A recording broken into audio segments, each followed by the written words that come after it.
വീരമൃത്യു വരിച്ച സൈനികൻ തോമസ് ചെറിയാന് സമാനതകളില്ലാത്ത യാത്രയയപ്പാണ് ജന്മനാട് നൽകിയത്. പാങ്ങോട് മിലിറ്ററി ആശുപത്രി മുതൽ അന്ത്യവിശ്രമം ഒരുക്കിയ ദേവാലയം വരെ ഭാരതപുത്രനെ കാണാനെത്തിയത് ആയിരങ്ങളാണ്.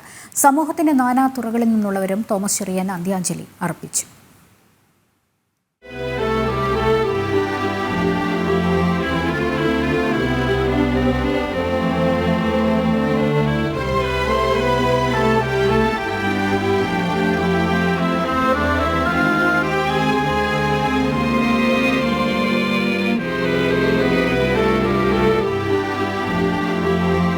തലസ്ഥാനത്തെത്തിച്ച സൈനികൻ തോമസ് ചെറിയാന്റെ ഭൗതികദേഹം രാവിലെ 6:15ഓടെയാണ് പാങ്ങോട് മിലിറ്ററി ആശുപത്രിയിൽ നിന്നും വിലാപയാത്രയായി പത്തനംതിട്ട ഇലന്തൂരിലേക്ക് എത്തിച്ചത്. പ്രത്യേകം തയ്യാറാക്കിയ സൈനിക വാഹനത്തിൽ 56 വർഷത്തെ നീണ്ട ഇടവേളയ്ക്ക് ശേഷം തോമസ് ചെറിയാൻ സ്വന്തം നാട്ടിലേക്ക് വന്നു. ഭൗതികദേഹം കടന്നുപോയ വഴികളിലെല്ലാം ഭാരതപുത്രനെ അവസാനമായി കാണാൻ ജനം ഓടിയെത്തി. ത്രിവർണ്ണ പതാക വീശിയും പൂക്കളർപ്പിച്ചും ആദരം.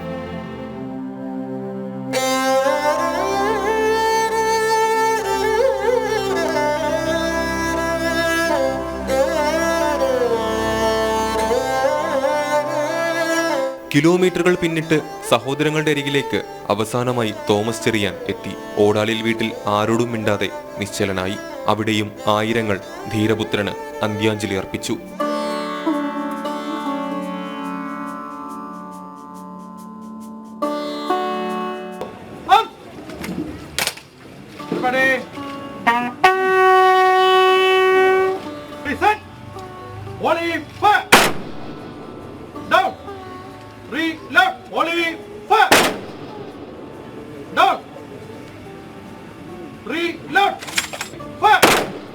തുടർന്ന് അന്ത്യവിശ്രമത്തിനുള്ള ദേവാലയത്തിലേക്ക് കൊണ്ടുപോകുമ്പോഴും ആയിരങ്ങൾ ഒഴുകിയെത്തി.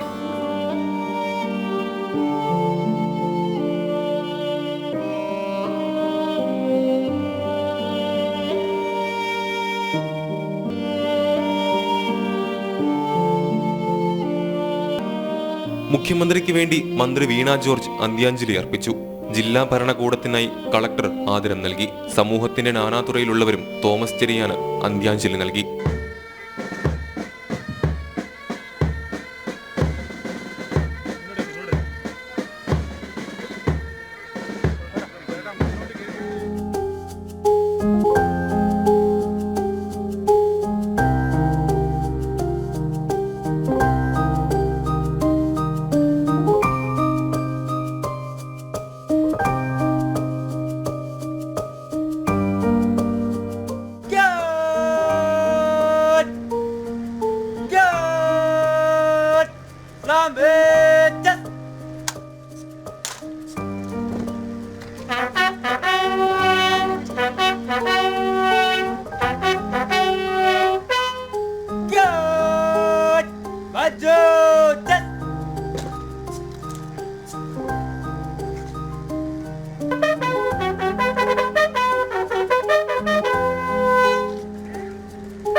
ശേഷം മതപരമായ ശുശ്രൂഷകൾക്ക് ശേഷം പ്രത്യേക കല്ലറിയിൽ ഇനി അന്ത്യവിശ്രമം.